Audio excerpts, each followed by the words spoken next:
Bonjour à tous, bonjour, comment est-ce que ça va ? Je vais reposer la question, j'ai l'habitude d'être le vendredi soir avec les jeunes. Comment est-ce que ça va ce dimanche ? Ça nous fait plaisir d'être avec vous ce matin, de pouvoir se retrouver ensemble pour adorer Dieu. On va prendre un psaume ensemble avant de commencer ce temps de louange. C'est le psaume 100.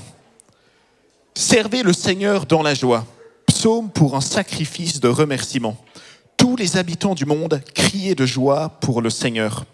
Servez le Seigneur joyeusement. Approchez-vous de lui dans la joie. Reconnaissez que le Seigneur est Dieu.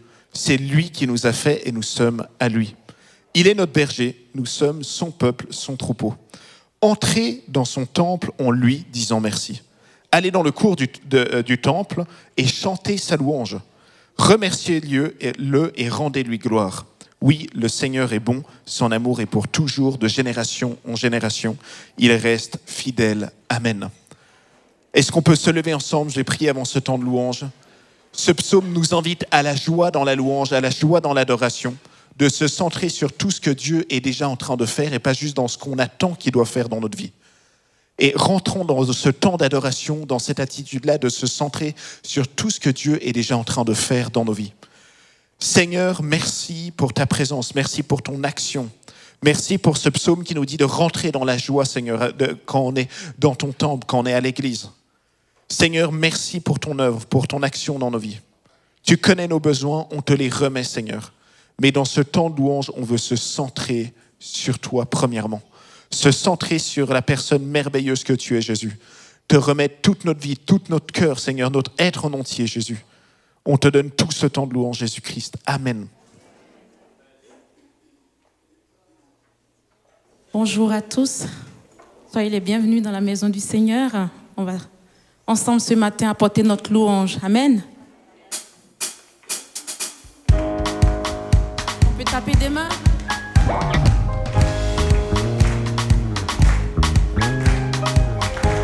Que ceux qui vivent, qui respirent, louent son nom, louent son nom. Oui, louent son nom. Que ceux qui vivent, qui respirent, louent son nom, louent son nom. Je louerai sur les monts et du fond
qu'on peut acclamer notre Seigneur? Il est merveilleux.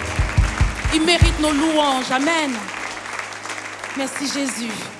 Que ton nom vienne résonner encore dans ton église, dans nos cœurs, dans nos vies et dans nos familles. Alléluia.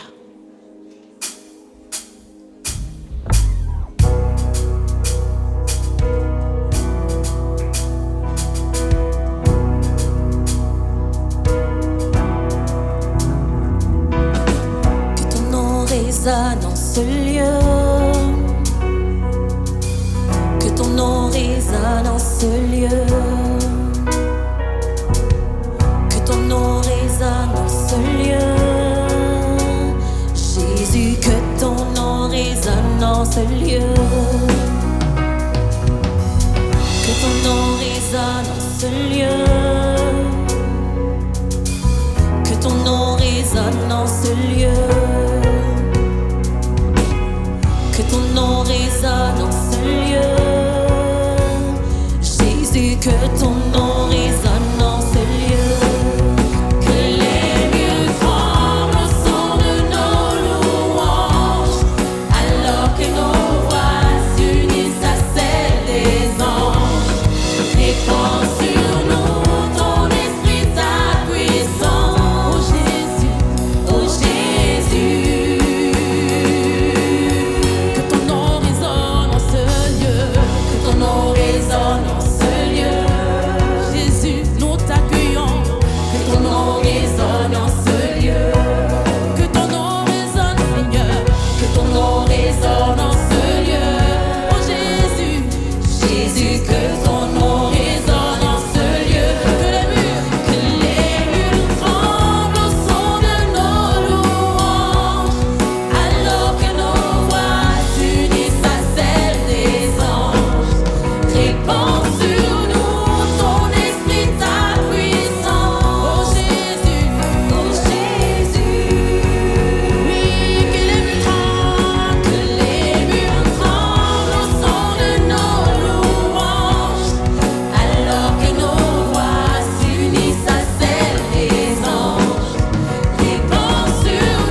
Tu es le Dieu de l'impossible.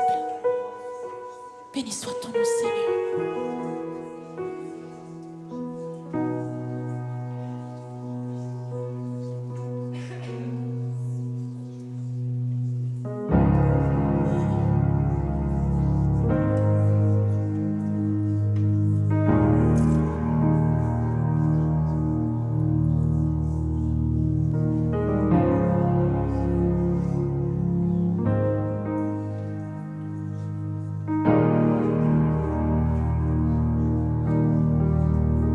Dieu peut faire infiniment et au-delà. Plus que tout ce que nous demandons, imaginons. Ses promesses, oui et amen, se réalise.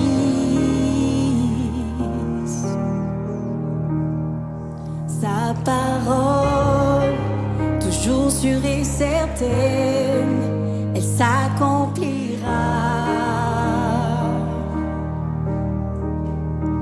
Car il est puissant.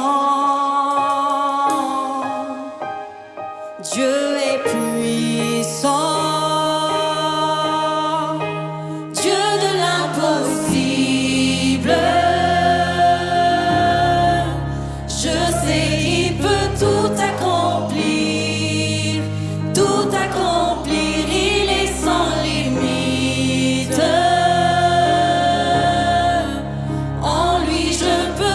Accomplir.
est possible. Alléluia. Tout est possible en toi, Jésus.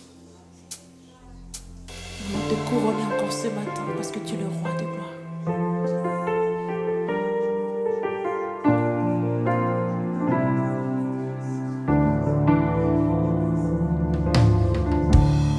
À celui sur le trône, Jésus le Saint. Tu es digne de louange, d'honneur, de gloire. À celui sur le trône, Jésus le Saint. Oh, tu es digne de louange, d'honneur et gloire. Digne l'agneau, crucifié, assis sur le trône, Seigneur, nul n'est comme toi. Les anciens, les êtres vivants se prosternent pour t'adorer toi seul, Seigneur, nul n'est comme toi. À celui sur le trône, Jésus le Saint. Tu es digne de louange, d'honneur, de gloire. Digne l'agneau, crucifié, assis sur le trône, Seigneur, nul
Bonjour à tous, chers frères et sœurs, chers amis, et je vous remercie de suivre ce culte qui, exceptionnellement, est préenregistré en raison des événements qui se tiennent ce dimanche 14 juin à Genève. Tout de suite, je vous invite à ouvrir vos Bibles dans le livre des Actes des Apôtres, chapitre 2, pour faire une lecture que nous aimons bien. La vie chrétienne nous amène souvent à osciller entre deux dangers. Le premier, je dirais, c'est celui de l'individualisme. Vous savez, c'est mon expérience, ma bénédiction, mon appel, mes dons, mon ministère. Et l'autre danger, c'est celui de l'anonymat collectif. Dans l'Église, quelques-uns parlent, quelques-uns prient, quelques-uns servent, et beaucoup assistent, parfois même en se cachant. Eh bien, la Pentecôte nous montre une autre Église. Elle nous montre une Église rassemblée, visitée par Dieu et remplie de l'Esprit. Mais elle nous montre aussi des disciples personnellement saisis, touchés et rendus capables de parler par l'Esprit selon le langage qu'il leur donne d'exprimer. Autrement dit, la Pentecôte nous redonne une vision simple mais puissante, tous et chacun, et c'est le titre de ce message aujourd'hui, tous et chacun. Et nous lisons tout de suite dans Actes chapitre 2, verset 1er jusqu'au verset 4e. Le jour de la Pentecôte, ils étaient tous ensemble dans le même lieu. Tout à coup, il vint du ciel un bruit comme celui d'un vent impétueux, et il remplit toute la maison où ils étaient assis. Des langues semblables à des langues de feu leur apparurent séparées les unes des autres, et se posèrent sur chacun d'eux. Et ils furent tous remplis du Saint-Esprit, et se mirent à parler en d'autres langues, selon que l'Esprit leur donnait de s'exprimer. Tous et chacun, tous ensemble, toute la maison, tous remplis, et aussi chacun d'eux. Seigneur mon Dieu, nous ouvrons ta parole aujourd'hui avec le désir, encore une fois, de la laisser nous parler. Et je te prie de me permettre d'être ton messager, au-delà de tout ce que j'ai pu préparer, que tu mettes encore sur mon cœur, sur ma bouche, des paroles qui vont bénir l'un ou l'autre, Seigneur mon Dieu. Et s'il manquerait quelque chose encore à ce que je dis, je te prie de parler toi-même directement à nos cœurs. Seigneur, merci d'ancrer dans nos cœurs cette parole puissante afin qu'elle produise du fruit au centuple dans le nom de Jésus-Christ. Amen. Premièrement, tous ensemble, l'Esprit, ce jour-là, vient sur un peuple accordé. Voilà ce que Luc écrit, le jour de la Pentecôte, ils étaient tous ensemble dans le même lieu. Alors avant le vent, avant le bruit, avant le feu, avant les langues, Luc souligne donc, ils étaient tous ensemble. Ce n'est pas simplement pour dire qu'ils étaient dans la même pièce, non, c'est plus profond. Il parle là d'une disposition spirituelle. Ils sont là, tous ces disciples, parce qu'ils obéissent à la parole de Jésus, qu'ils en font même une priorité, et ils sont là parce qu'ils attendent ensemble la promesse du Père, la promesse du don du Saint-Esprit. Acte 1, verset 14, le disait déjà, tous d'un commun accord persévéraient dans la prière. Pas simplement un instant, pas même un jour, mais 10 jours jusqu'au jour de Pentecôte depuis l'Ascension. Il y a donc dans cette maison où ils se trouvent rassemblés plus qu'une simple assemblée de personnes. Il y a au milieu d'eux une attente, il y a un accord, il y a une soif. Et nous comprenons que l'effusion de l'Esprit ne se programme pas, ne se décrète pas, mais elle se prépare dans l'intimité avec Dieu et dans l'unité de l'assemblée. Dans les Actes des Apôtres, le Saint-Esprit se manifeste souvent au milieu d'une assemblée. Ici, dans Acte 2, les disciples sont réunis dans une maison à Jérusalem. Plus tard, dans Acte 4, est-ce le même endroit, ce n'est pas précisé, mais les disciples se retrouvent encore pour prier et la maison tremble sous l'effet de l'action du Saint-Esprit. Plus tard, dans Acte 10, à Césarée, bien, l'Esprit descend dans la maison où Corneille et ses amis sont réunis alors que Pierre est en train de leur prêcher l'Évangile. Et plus tard, dans Acte 19, quand Paul rencontre 12 disciples de Jean-Baptiste et qu'il prie pour eux, là encore, l'Esprit descend sur ce groupe et il commence à parler en langue et à prophétiser. Alors, bien sûr, Dieu agit aussi dans les vies personnelles. Et bien sûr, chacun aussi doit chercher Dieu pour lui-même. Je ne peux pas compter sur un autre. Je dois chercher le Seigneur par moi-même. Mais les Actes des Apôtres rappellent que le Saint-Esprit aime visiter un peuple rassemblé. Une église unie qui le cherche, ou une communauté qui attend la présence de Dieu d'un même cœur. Et c'est là une interpellation pour nous, parce que souvent nous avons insisté sur la vie personnelle avec Dieu, ta prière personnelle, ta lecture de la parole de Dieu, ta consécration, et il est évident que tout cela est nécessaire. Mais la Pentecôte rappelle que nous ne sommes pas seulement des individus juxtaposés dans une même salle. Non, nous sommes un peuple, un corps, une maison spirituelle, et le Saint-Esprit veut remplir une église rassemblée, une église tous ensemble. Nous devons donc retrouver une attente commune et dire au Seigneur, pas seulement touche-moi, mais viens nous visiter. Pas seulement, Seigneur, renouvelle ma vie, mais remplis ton Église. Pas seulement, Seigneur, donne-moi une expérience, mais viens bénir toute ton assemblée. Une Église qui veut vivre la manifestation puissante de l'Esprit ne peut pas seulement être, je dirais, l'addition de croyants qui ont chacun une histoire personnelle avec le Saint-Esprit, mais séparés les uns des autres. Cette Église qui cherche la présence de Dieu doit être un peuple qui aspire ensemble à expérimenter la visitation et la puissance du Saint-Esprit. Il doit manifester la même foi, le même cœur, la même soif, la même priorité, la même prière, car avant d'être remplis, ils étaient tous ensemble. Deuxièmement, toute la maison. L'Esprit veut visiter toute l'Église, toute son assemblée.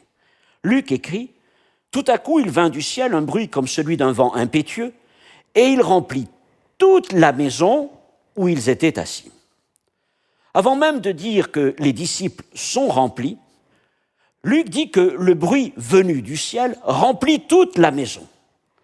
Autrement dit, le Saint-Esprit ne vient pas pour occuper discrètement un petit espace qu'on lui concéderait. Il ne vient pas seulement toucher un coin de la réunion ou de l'église. Non, la manifestation venue du ciel remplit, je dirais, sature toute la maison. Et tout l'espace est concerné, toute l'atmosphère est saisie, toute la maison est envahie par le souffle de Dieu. Quand le Saint-Esprit visite son peuple, il ne vient pas seulement pour occuper une partie de notre vie d'église, il vient donc pour remplir toute la maison. Alors toute la maison, c'est évidemment le culte, mais c'est aussi les prières, les relations, l'accueil, le service, les enfants, les jeunes, les groupes de maison, la mission, les conversations, l'accompagnement, la générosité et l'administration de l'Église. Tout ça, c'est toute la maison. Et toute la maison doit être remplie du Saint-Esprit, de sa présence et de sa puissance.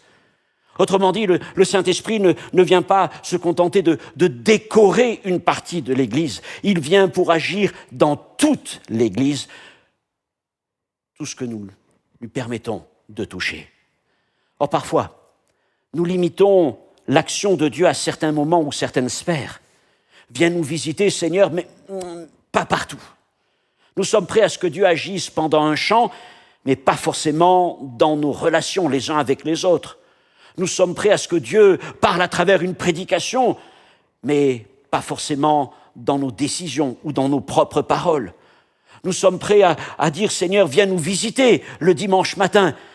Pour autant, sommes-nous prêts à le laisser entrer dans nos maisons le lundi matin? Dans Acte 2, le souffle remplit toute la maison. Toute la maison. Alors, sommes-nous prêts véritablement dans nos assemblées à dire au Seigneur, à faire cette prière, Saint-Esprit, viens remplir toute la maison.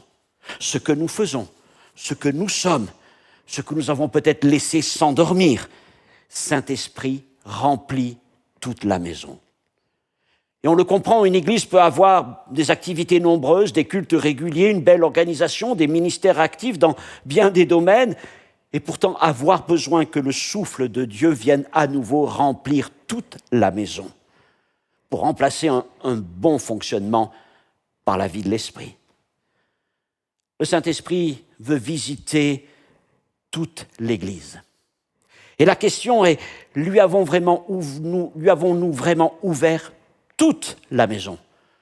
Ou y aurait-il encore des pièces que nous avons laissées fermées dans l'Église, mais aussi dans nos propres maisons et dans nos cœurs? Troisièmement, le troisième tous remplis, l'Esprit remplit tout son peuple. Et il est écrit, ils furent tous remplis du Saint-Esprit. Ce troisième tous est décisif, car nous pouvons parfois construire, sans le vouloir, une église à deux vitesses. Quelques-uns prient pour les autres, quelques-uns exercent les dons pour les autres, quelques-uns cherchent Dieu pour les autres, quelques-uns servent pendant que les autres regardent. Mais la Pentecôte n'a pas pour but de produire une élite spirituelle dans l'Église. Elle fait de l'Église tout entière un peuple rempli du Saint-Esprit. Acte 2 dit donc tous remplis, pas seulement Pierre ou Jean ou les 12, mais tous ceux qui étaient présents, les 120. C'est exactement ce que Pierre explique quelques heures plus tard lorsqu'il prêche suite à l'effusion du Saint-Esprit et qu'il dit, reprenant la parole du prophète Joël, « Dans les derniers jours, dit le Seigneur, je répandrai de mon esprit sur toute chair. » Autrement dit, dans la Nouvelle Alliance, en Jésus-Christ, depuis la Pentecôte, l'Esprit n'est plus réservé à quelques personnes exceptionnelles, des rois, des juges, des prophètes. Il est répandu maintenant abondamment sur tout le peuple de Dieu. Ensuite, le texte ne dit pas « ils furent encouragés ou touchés ou visités ». Non, il dit « ils furent tous remplis du Saint-Esprit ». Et le verbe « remplir » porte l'idée d'être rendu plein, saisi par la plénitude du Saint-Esprit. Donc il ne s'agit pas simplement d'une portion, d'une dose, d'une mesure, d'un supplément spirituel, d'une émotion passagère ou d'une inspiration momentanée. Non, l'idée c'est de laisser le Saint-Esprit prendre toute la place dans nos vies comme il doit prendre toute la place dans l'Église. Dieu ne cherche pas seulement des croyants qui veulent ressentir quelque chose. Il cherche des disciples prêts à lui remettre toute leur vie. Pas une pièce de la maison, toute la maison. Pas un domaine du cœur, mais tout leur être. Pas une obéissance partielle et conditionnée, mais une disponibilité entière. C'est peut-être l'une des plus grandes questions que la Pentecôte nous pose. Est-ce que je veux simplement une autre portion ? Est-ce que je veux simplement que le Saint-Esprit me touche à nouveau? Ou est-ce que je suis prêt à me le laisser me remplir tout entier, sans limite, sans exclusion, sans crainte? La Pentecôte ne nous appelle pas à chercher une mesure dosée, contrôlée de l'Esprit en nous.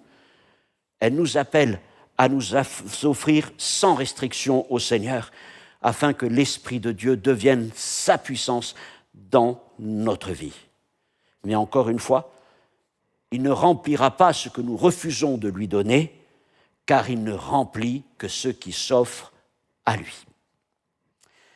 Quatrièmement, après avoir parlé de ces tous ensemble, toute la maison, tous remplis, parlons maintenant de chacun d'eux, une grâce, une langue pour chacun. La Pentecôte ne signifie pas la disparition de l'individu devant le collectif, devant l'assemblée. Luc écrit « Des langues semblables à des langues de feu leur apparurent, séparées les unes des autres, et se posèrent sur chacun d'eux. » Alors il faut imaginer la scène. Il y a d'abord ce bruit venu du ciel et ce vent impétueux qui remplit toute la maison. Le souffle de Dieu est là et toute l'assemblée est donc concernée et saisie. Et puis Luc précise que des langues de feu leur apparaissent. Et elles se séparent les unes des autres et viennent se poser sur chacun de ceux qui sont présents. Ce qui veut dire que Dieu ne traite pas l'assemblée comme une espèce de masse indistincte. Non, il connaît chacun, Il appelle chacun, il remplit chacun, et chacun reçoit une expression selon que l'Esprit lui donne de s'exprimer. Et cela commence par des langues nouvelles, mais cela va plus loin, parce qu'avec ces langues, le Saint-Esprit communique des dons, des appels, une audace, une foi renouvelée pour chacun d'entre nous. Aucun ne reçoit pareillement. Ce jour-là, il y avait 120 disciples, et il y a certainement eu un grand nombre de langues, et peut-être même, ce n'est pas explicitement dit dans le texte, mais peut-être chacun a-t-il parlé une langue complètement différente des autres. Chacun avait reçu quelque chose de particulier. Et encore aujourd'hui, aucun ne reçoit pareillement. Tu ne reçois pas ce que ton frère, ta sœur a reçu. Tu reçois une mesure, tu reçois une grâce, tu reçois une langue, un appel et des dons particuliers selon le plan de Dieu pour ta vie. Qu'est-ce que ça veut dire? Eh bien, qu'aucun d'entre nous n'est appelé à rester comme un spectateur de l'œuvre de Dieu. Le feu tombe sur nous, mais il se pose sur chacun d'entre nous. Et encore une fois, rappelle-toi, il y a une langue pour ta vie. Une langue nouvelle, mais aussi une langue pour servir le Seigneur dans les dons et l'appel qu'il te donne. Alors, laisse-toi remplir tout entier du Saint-Esprit. Laisse le Seigneur déposer encore sa flamme dans ta vie, et c'est certain, tu commenceras à parler selon la langue et la puissance que le Saint-Esprit te donne d'exprimer. Ainsi, à la Pentecôte, le Saint-Esprit vient sur tous. Il remplit toute la maison, mais il se pose aussi sur chacun, et tous sont remplis. Pas quelques-uns pour tous, pas chacun pour soi, mais tous ensemble et chacun rempli. Alors la question est simple. Encore une fois, sommes-nous prêts à lui ouvrir toute la maison? Notre Église, nos ministères, nos familles, nos vies, avec nos habitudes, avec nos peurs, sans limite et sans condition. Ce que nous demandons au Seigneur, ce n'est pas simplement une portion, mais une plénitude. Seigneur, remplis toute ta maison de ton esprit. Seigneur, nous acceptons que tu passes partout, depuis le culte jusqu'à l'administration et le service de l'Église. En toute chose, que ton esprit soit présent et renouvelle toutes choses au milieu de nous. Mais Seigneur, remplis nos vies à chacun aussi. Seigneur, viens guérir mon cœur. Peut-être il y a en moi des choses qui me bloquent, qui m'empêchent, des frustrations, des craintes. Je le sais, c'est le cas de plusieurs. Mais je vous invite encore une fois à ne pas passer à côté de ce que le Saint-Esprit veut encore faire dans vos vies. Son désir n'est pas de vous écraser, mais de vous remplir de sa grâce et de sa bénédiction. Alors, mes frères et sœurs, mes amis, dans notre Église comme dans vos églises, qu'allons-nous faire? Allons-nous vivre une véritable Pentecôte, celle qui concerne tous et chacun, ou allons-nous simplement continuer à chercher notre propre bénédiction et puis dans l'assemblée à passer peut-être anonyme? Ce n'est pas ça la vision de Dieu. Ce n'est pas ça l'effusion du Saint-Esprit. Ce n'est pas ça l'Église de la Pentecôte. L'Église d'Acte 2, c'est tous ensemble, toute la maison, tous remplis, et chacun s'exprimant dans la langue que l'Esprit lui donne. Voilà la promesse qui est pour nous et pour chacun d'entre nous. Que Dieu vous bénisse et que nous puissions vivre encore ces choses dans le nom de Jésus-Christ. Amen. Seigneur, nous prions afin que ces textes que nous aimons, que nous lisons, que nous relisons, que nous méditons, que nous, Seigneur, nous cherchons à approfondir sans cesse, continuent de parler à nos cœurs, qu'ils ne soient pas simplement que de belles paroles, mais qu'ils deviennent une puissance de Dieu dans nos vies, pour nous amener, Seigneur, à vivre des choses nouvelles, dans nos assemblées, mais aussi dans nos vies propres, mon Dieu. Pardon pour toutes les fois où nous nous réunissons, Seigneur, mon Dieu, en manquant à cette unité de cœur, d'âme et de foi, où nous ne sommes que, Seigneur, des personnes qui venons et assistons à un culte. Seigneur, mon Dieu, prenons ce qui nous convient, mais oublions, Seigneur, mon Dieu, cette unité devant ton nom. Seigneur, nous prions aussi pour que l'Église, toutes nos églises soient remplies, tout entièrement remplies, Seigneur, Mon Dieu, ce jour-là, il était impossible de contenir la venue du Saint-Esprit, cet esprit qui, comme un vent, a rempli toute la maison. Et c'est ce que nous disons, Seigneur, viens remplir, mon Dieu, toute cette église. Viens remplir toutes nos assemblées. Seigneur, comme tu viens remplir nos vies. Nous voulons être, Seigneur, autant de vases, comme ceux de cette veuve, Seigneur, que le prophète a rempli avec l'huile. Nous voulons, Seigneur, mon Dieu, encore nous présenter devant toi. Remplis nos vies, Seigneur, remplis nos vies jusqu'à rabord, jusqu'à déborder, Seigneur, mon Dieu. Et permets-nous encore, Seigneur, de parler dans des langues nouvelles, de parler des paroles de prophétie, des paroles de connaissance, des paroles de foi, de guérison, de salut, Seigneur, mon Dieu. Oh, mon Père, nous voulons vivre cette effusion du Saint-Esprit dans nos églises, dans nos maisons. Nous voulons vivre, Seigneur, non pas chacun pour soi, mais Seigneur, tous ensemble, pour que, mon Dieu, encore, ta grâce et ta puissance descendent au milieu de nous, dans le nom de Jésus-Christ. Amen. Que Dieu vous bénisse. Bonne semaine.